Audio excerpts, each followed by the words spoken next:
வணக்கம். ஸ்ரீமதி நியூஸ் செய்தியின் ஆன்மீக செய்தி. கரம்பக்குடியில் உள்ள அருள்மிகு ஸ்ரீ ஆஞ்சநேயர் திருக்கோவிலில் உழவாரப் பணிகள் மேற்கொண்ட ஓம் நமச்சிவாய அறக்கட்டளையின் குடும்ப உறுப்பினர்கள். புதுக்கோட்டை மாவட்டம் கரம்பக்குடியில் உள்ள அருள்மிகு ஸ்ரீ ஆஞ்சநேயர் திருக்கோவில் இப்பகுதியில் மிகவும் பிரசித்தி பெற்ற கோவிலாகும்.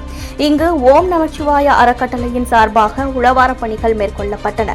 திருமயம் மற்றும் அதனை சுற்றியுள்ள ஏராளமான கிராமங்களில் ஓம் நமச்சிவாய அறக்கட்டளையின் ஒருங்கிணைப்பாளர் கோட்டூர் சி பாண்டியன் அவர்களின் தலைமையில் இயங்கி வரக்கூடிய இந்த அறக்கட்டளையானது பல்வேறு கிராமங்களில் வறுமை நிலையில் உள்ள குடும்பங்களுக்கு மாதந்தோறும் பல வகையான நலத்திட்ட உதவிகளை வழங்கியும், மேலும் கணவனால் கைவிடப்பட்ட பெண்கள், விதவைகள், பொருளாதாரத்தில் பின்தங்கிய மாணவ மாணவியர்களுக்கு பல்வேறு வகையான உதவிகளையும் வழங்கி வருகின்றனர்.